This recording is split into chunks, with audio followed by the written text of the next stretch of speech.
Olá, seja bem-vindo ao canal Dia a Dia com Física. Aqui eu vou mostrar para vocês que a física faz parte do seu dia a dia.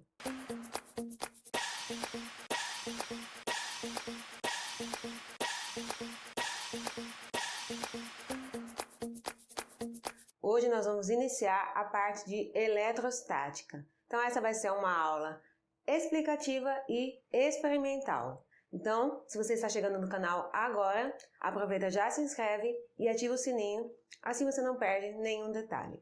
Eu vou já contar para vocês qual o experimento que nós vamos fazer hoje aqui nesta aula. Primeiro, nós vamos ter que iniciar alguns conceitos de eletrostática. Então fica nesse vídeo até o final. Então eu vou mostrar aqui para vocês a figura de um átomo. Então neste átomo eu quero que vocês vejam que nós temos um núcleo e no núcleo nós temos um próton e um nêutron. E depois nós temos em volta desse núcleo os elétrons. Então o nêutron, o próton e o elétron são partes que constituem um átomo. A gente já sabe que existem outras partes ainda menores, mas por enquanto vamos nos deter a esses três componentes. Então, em todo átomo, os elétrons sempre vão ficar mais na superfície, ou seja, na última camada do átomo. E isso vai fazer com que seja mais fácil os elétrons se transferirem, saírem de um átomo para outro átomo. Então, o nêutron, como o próprio nome já diz, é uma partícula que não tem carga elétrica, ou seja, ela é neutra.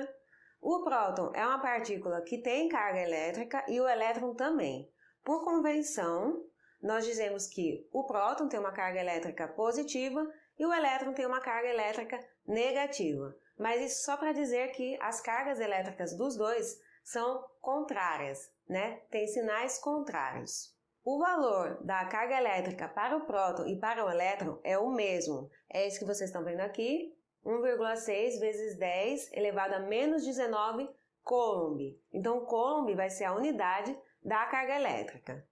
E a única diferença é que para um vai ser positivo e para outro vai ser negativo. Então, um corpo, constituído de vários átomos, ele pode perder ou ganhar elétrons. Então, quando ele perde um elétron, ele fica com mais carga positiva e aí dizemos que ele está carregado positivamente. Se do contrário ele ganhar um elétron, então ele vai ter um excesso de cargas negativas. Então vamos dizer que ele está carregado negativamente.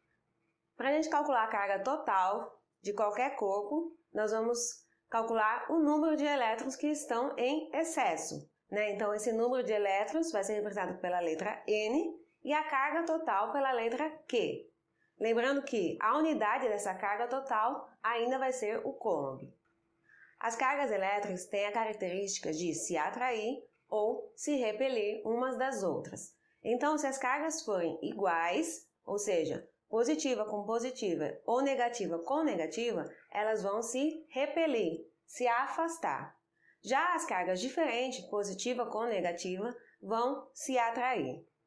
Nós temos algumas formas de eletrizar um corpo. Nós vamos ver 3 dessas formas aqui na teoria e na prática, na hora do experimento, certo? A primeira delas é a eletrização por contato. Como o próprio nome já diz, se eu coloco um corpo que está eletrizado em contato com um corpo que está neutro, depois desse contato, o corpo que estava neutro passa a também ficar eletrizado. Porém, o corpo que estava eletrizado, ele pode aí perder cargas, dependendo do material que ele é constituído e do tempo também que esses corpos ficaram em contato. Temos também a eletrização por atrito. Então, se eu pego 2 corpos que a princípio estavam neutros e vou atritá-los, então aqui, por exemplo, eu coloquei um bastão de vidro e uma flanela, um tecido. E aí, se eu for ficar atritando esse bastão com essa flanela, no final eu vou ter 2 corpos eletrizados, mas com cargas contrárias. O resultado de uma eletrização por atrito também vai depender do material. A gente pode ver aqui nessa tabela que alguns materiais vão ter mais chances de ficar com cargas positivas e outros materiais vão ter mais chances de ficar com cargas negativas.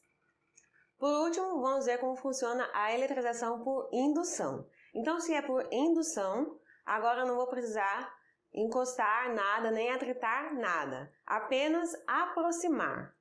E isso não vai fazer com que se perca ou se ganhe elétrons, e sim vai fazer uma separação das cargas elétricas deste corpo.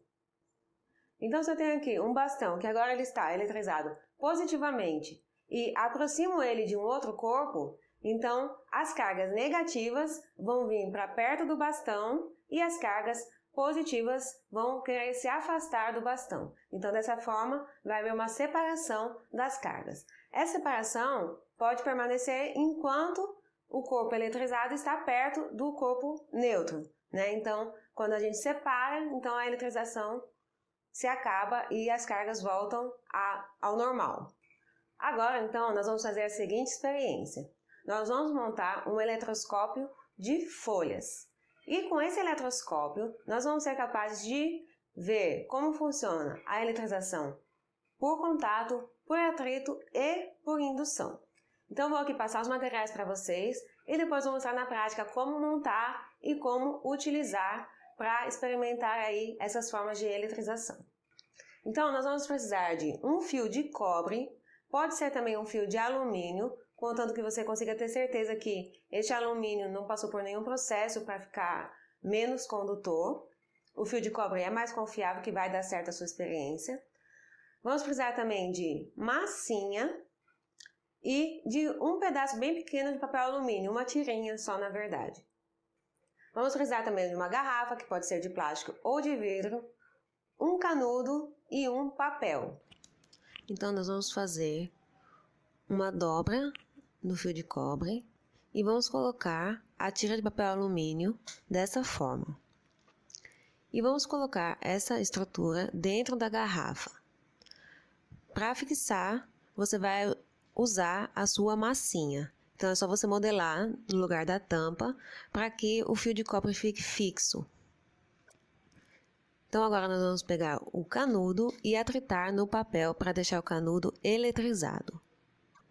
Então, nós acabamos de fazer agora uma eletrização por atrito. Então, esse canudo está eletrizado e nós vamos aproximar ele do nosso fio de cobre, tentando aí fazer uma eletrização por indução. Então, percebam que muito levemente as folhinhas de alumínio se afastam uma da outra e voltam a se aproximar quando eu retiro esse canudo. Para ver um efeito maior, nós podemos tentar fazer a eletrização por contato. Então, como vocês podem ver aí, quando eu coloco o canudo em contato com o fio de cobre, o afastamento é maior. Bom, gente, espero que vocês tenham gostado desse vídeo. Se vocês estão aí fazendo essa experiência, se conseguiu fazer, se deu certo, podem me marcar lá no Instagram, né? Tira foto, filma e marca lá a hashtag Dia a Dia com Física. E se vocês gostaram, curtam esse vídeo, compartilhem com quem também está estudando. Se ficou alguma dúvida, pode deixar nos comentários. Obrigada por terem ficado até o final e até o próximo vídeo. Tchau, tchau!